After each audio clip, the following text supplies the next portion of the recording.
L'Ouest, Sun Sport. Chaque lundi sur Sun. Et on s'intéresse aujourd'hui donc à un sport qui a la particularité d'être né dans l'imaginaire de J.K. Rowling et du monde d'Harry Potter, le Quidditch. Pour en parler avec nous ce midi, Kevin Morin, bonjour. Bonjour.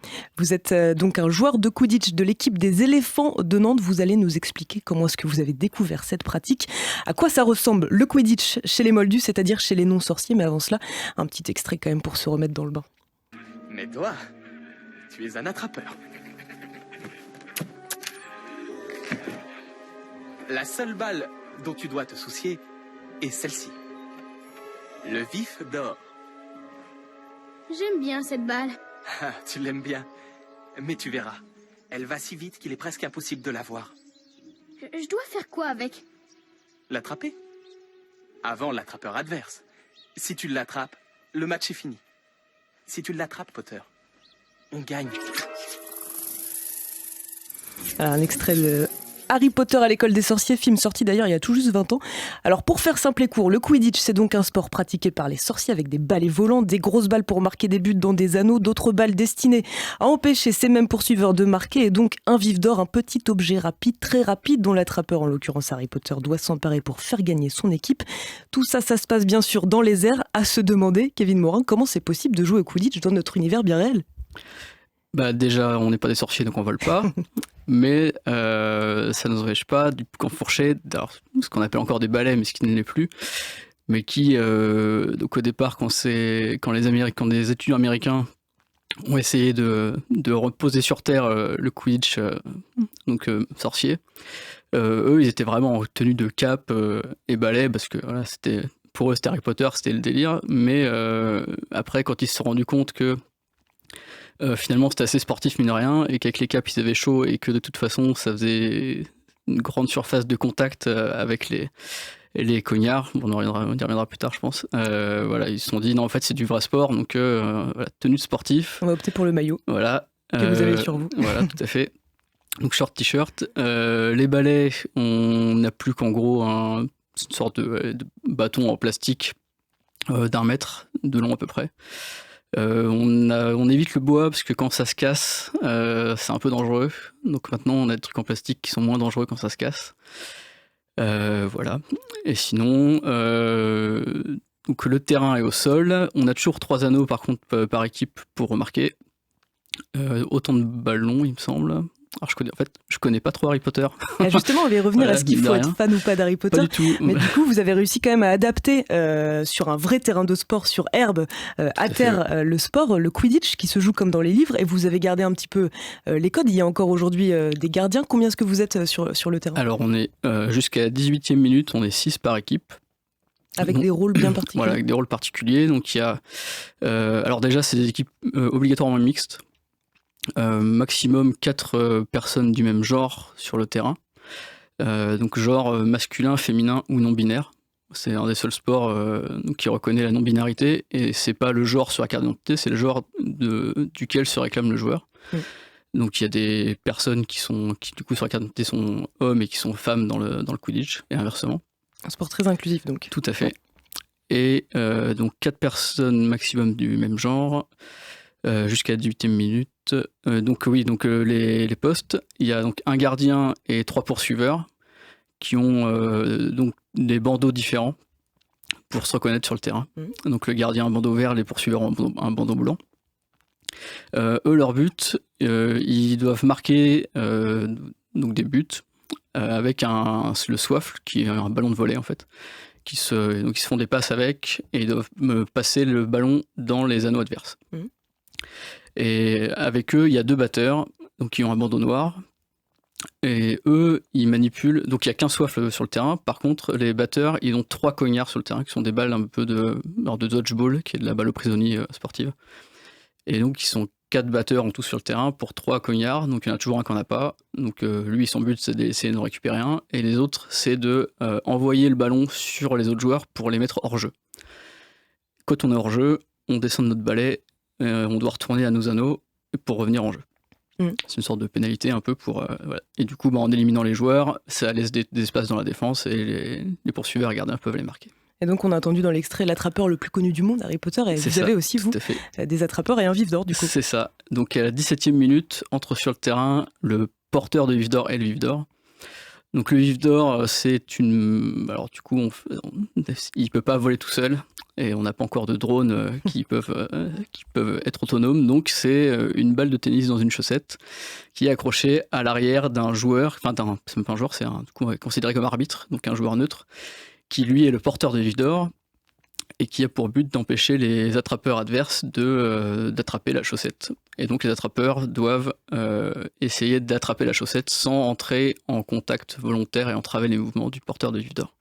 Alors que le porteur de vif d'or, lui, a le droit de tout faire, ou presque. C'est-à-dire il a le droit d'arracher les balais, il a le droit de les balancer au sol, enfin les placer les joueurs au sol. Ouais, je l'ai déjà fait, c'est plutôt cool. Alors vous avez parlé de dodgeball, qui est une sorte donc de balle aux prisonniers un peu plus dynamique. Tout à fait, ouais. Ça s'apparente aussi parfois au rugby, au handball. C'est vraiment un sport. Ouais, c'est un sport de contact. Ouais. Ouais, on a le droit on a le droit au plaquage. Alors pas des plaquages comme au rugby. On a le droit de plaquer qu'à un bras, et on n'a pas le droit de soulever le joueur adverse du sol, pour des raisons de sécurité. Parce qu'on a déjà une main qui tient le balai en général, donc c'est pour éviter, enfin c'est plus compliqué de se rattraper quand on est plaqué si on tient le balai en même temps la balle. Donc pour des raisons de sécurité, on plaque un seul bras. Et voilà. Donc il y a quand même du contact, mais c'est un peu moins, je vais pas dire violent, mais un peu moins, ouais, c'est quand même un peu moins violent que le rugby. Quoi. Et donc vous jouez à quel... Est-ce que c'est tournant, ou est-ce que chacun a son... Tout le monde peut jouer, on peut changer en cours de match. En fait, on peut faire autant de remplacements qu'on veut, et en sortant, on peut changer de bandeau en cours de match. Moi, j'ai beaucoup joué poursuiveur et gardien. Je fais un peu attrapeur, et là, cette année, je suis en train de passer batteur, pour changer un peu. Alors, on a compris, et donc il y a des règles bien précises. Elles ont été établies en 2005 dans une université américaine, vous en parliez. Elles évoluent de façon assez régulière. Chaque saison, les règles évoluent. En France, le sport, il est arrivé un peu plus tard. C'est à Nantes qu'a été créée la première asso de Quidditch. Ouais, c'était en janvier 2011. Ouais. C'était il y a un peu plus de 10 ans maintenant. Comment est-ce que vous vous êtes retrouvés à jouer au Quidditch ? Et en 2016, il y a eu la Coupe de France qui a eu lieu à Nantes. C'était en novembre 2016. Et du coup, l'organisation étant à la charge de Nantes, il fallait déjà avoir une équipe suffisamment grande pour pouvoir à la fois faire les matchs et à la fois faire un peu l'organisation, parce qu'il y a toujours du coup, pendant l'orga, c'est un peu compliqué des fois de faire les matchs. Et du coup, il manquait de joueurs, et donc une copine que je connaissais, enfin qui jouait donc chez les éléphants, mais que je connaissais d'ailleurs. Comme je faisais déjà, je faisais du hand et j'avais fait du rugby et je faisais du hand. Donc quand elle a su ça, elle m'a dit faut que tu viennes, ça va te plaire. Et du coup j'ai fait un entraînement pour essayer quoi. Puis ça m'a bien plu donc. Et donc sans être fan obligatoirement d'Harry Potter. À l'époque j'avais dû voir le premier film à la télé, et j'ai toujours pas lu les bouquins, et j'ai dû voir le deuxième parce que mes enfants le regardaient. Mais... Donc avis aux amateurs, vous n'êtes pas obligé d'être un Potterhead, un grand fan d'Harry Potter pour jouer au Quidditch. Alors à Nantes, le club il a connu un peu des difficultés ces derniers temps, Covid oblige comme beaucoup de clubs. La dynamique est de retour. Vous avez proposé ce week-end une journée découverte à Petit Port. Il y a eu pas mal de monde. Ouais, il y avait une dizaine de personnes qui sont venues essayer. Ouais. Les recrutements continuent, bien sûr, si vous êtes intéressé pour vous inscrire ou pour venir essayer le Quidditch. Alors, vous qui jouez, à quoi ça ressemble une saison de Quidditch à Nantes ? Vous avez des entraînements, des matchs ? Comment ça se passe ? Alors, pour l'instant, on est en train de mettre en place ces entraînements. On n'a pas encore de jour qui est vraiment défini. Il va falloir qu'on se décide déjà en fonction de quand est-ce qu'on va réussir à avoir le terrain universitaire. On a fait la demande à l'université, on attend la réponse.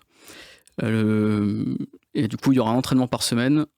Peut-être éventuellement, peut-être pas tous les week-ends, mais on va essayer d'en faire aussi un peu le week-end. Pour avoir l'hiver, c'est plus pratique. On a de la lumière, lumière naturelle, c'est plus simple que lumière artificielle. Et voilà, donc ça fera un entraînement par semaine, donc composé quand même d'un peu de physique, donc un peu de cardio, un peu de gainage pour encaisser les chocs, mine de rien, parce que c'est quand même un peu physique. Et puis voilà pour les entraînements. Après, pour les compétitions, alors cette année, il y a la Coupe de France qui aura lieu en juin, normalement, donc qui sera sur un week-end où tous les clubs qui veulent participer donc se réunissent sur un week-end. Je crois que le lieu n'a pas encore été décidé, mais voilà, donc pour essayer de remporter le titre. Gros challenge. Ouais, très très gros challenge, sachant que c'est les Titans de Paris qui sont champions depuis depuis toujours, je crois. Voilà. Donc voilà, mais bon, le principal pour le coup, c'est vraiment de participer. Enfin, en tout cas, pour nous, la communauté est vraiment très, très accueillante. Et, justement, un dernier mot peut-être rapide de l'ambiance, j'imagine, qui est assez conviviale, assez ouverte. En fait, mine de rien, on se voit 2-3 fois dans l'année minimum avec les autres équipes. Il y a plusieurs autres compétitions dans l'année. Et du coup, il y a une super ambiance. Tout le monde se connaît un petit peu maintenant, vu que ceux qui restent une année ou deux au moins commencent à rencontrer un peu tout le monde.